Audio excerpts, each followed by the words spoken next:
जय श्री राम परम प्रेम मेरे भाई बहन। आज हम 1 सितंबर 2022 गुरुवार के दिन पड़ने वाले ऋषि पंचमी व्रत के बारे में निवेदन करने जा रहा हूं। पंचमी तिथि हालांकि 31 तारीख को ही लगेगी, लेकिन 3 बजे के आसपास लगेगी और जो है 1 सितंबर को दिन में 2:49 के आसपास जो है भारतवर्ष में रहेगी। तो इसलिए चूंकि सूर्योदय काल के समय जो है पंचमी तिथि मिल रही है और ऋषि पंचमी का पूजा विशेष रूप से मध्याह्न काल में 11 बजे से लेकर के 1 बजे के बीच में करना श्रेष्ठ माना गया है। तो इसीलिए जो है 1 सितंबर को ऋषि पंचमी का व्रत पूजन विधि करना है।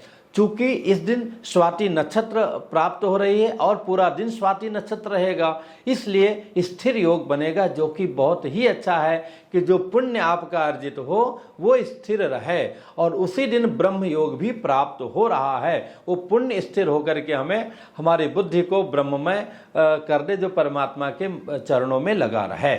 ऋषि पंचमी का व्रत आप कह सकते हैं कि समस्त साल भर के पापों का जो है रिमूव करने का, फॉर्मेट मारने का व्रत है।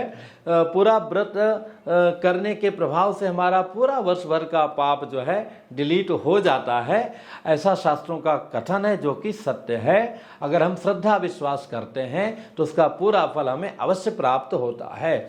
स्वयं हम सरलता पूर्वक ऋषि पंचमी का व्रत पूजन अपने घर में अथवा मिलजुल करके कैसे करें, इस लिंक को टच करके आप विधिवत करने के पहले पूरा वीडियो देख लीजिएगा, तैयारी कर लीजिएगा, उसके बाद में व्रत कीजिएगा। और स्पेशली जो है हमारी माताओं बहनों के लिए ये ऋषि पंचमी का व्रत है। हालांकि प्राचीन काल में दोनों लोग इसी दिन करते थे, पुरुष और महिला दोनों लोग अपने पापों के शमन के लिए करते थे।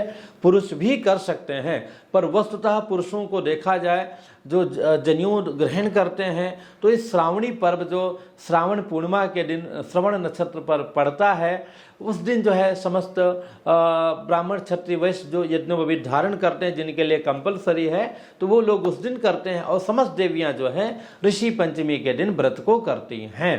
बहुत सारे दोष कायिक, वाचिक, मानसिक, कायिक मतलब शरीर के द्वारा हमसे जिनको नहीं छूना चाहिए या उस प्रकार से नहीं छूना चाहिए, बहुत प्रकार का जो है दोष हो जाता है। अनजान में कम, जान में ज़्यादा होता है। कायिक हो गया, वाचिक हो गया, किसी लोगों को कुछ कई बात हमें नहीं बोलना चाहिए। हमसे छोटे हैं जिनको हमें समझाना है, हमारे शिष्य हैं, हमारे बच्चे हैं, ठीक है बोल सकते हैं, पर हमसे जो बड़े हैं, जो हमारे लिए पूजनीय है, सम्मानीय हैं, उनके प्रति हमें कठोर वचन नहीं बोलना चाहिए। कठोर वचन बोले तो किसी के प्रति भी नहीं बोलना चाहिए। तो कायिक हो गया, वाचिक हो गया, और बिना मतलब का निंदा करना, बिना मतलब का, हालांकि मतलब की बातों में भी निंदा करने से बचना चाहिए। और उसके बाद में जो है कायिक, वाचिक और मानसिक पाप तो सबसे अधिक होता है। तो इस प्रकार के पापों से समस्त माताओं बहनों को मुक्ति मिलती है जो व्रत करती हैं। इसमें सभी लोग व्रत कर सकते हैं, विवाहिता ने, जो कुंवारियां बच्चियां हैं, बहनें हैं, वो लोग भी कर सकती हैं।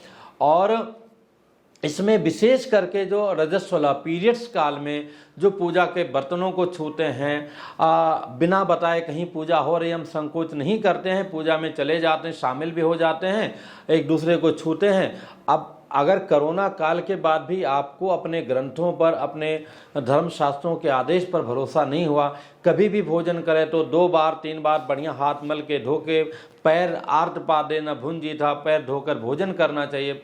आगे आप लोग समझेंगे ही, भगवान न करे वैसी कोई विपत्ति आए, एक दूसरे के स्पर्श से कैसे बीमारियां चली जाती हैं, तो ये सब उसका कारण है।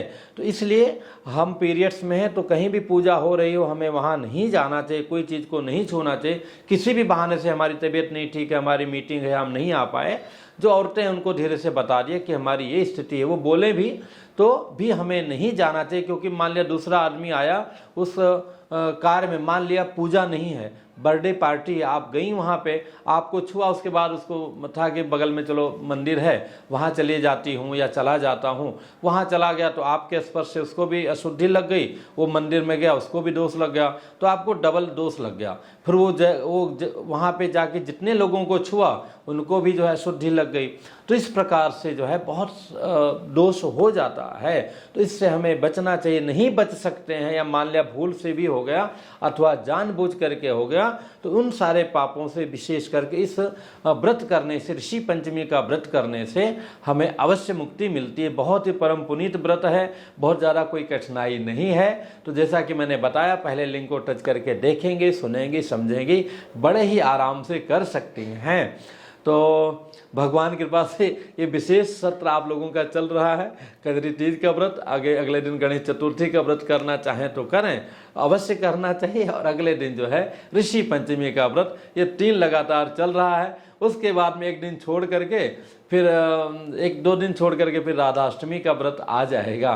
तो एनीवे ये कंपलसरी व्रत हैं, इनको अवश्य कीजिए। आगे भगवान की इच्छा, पुनः मिलूंगा एक नई जानकारी के साथ में। जय सिया राम।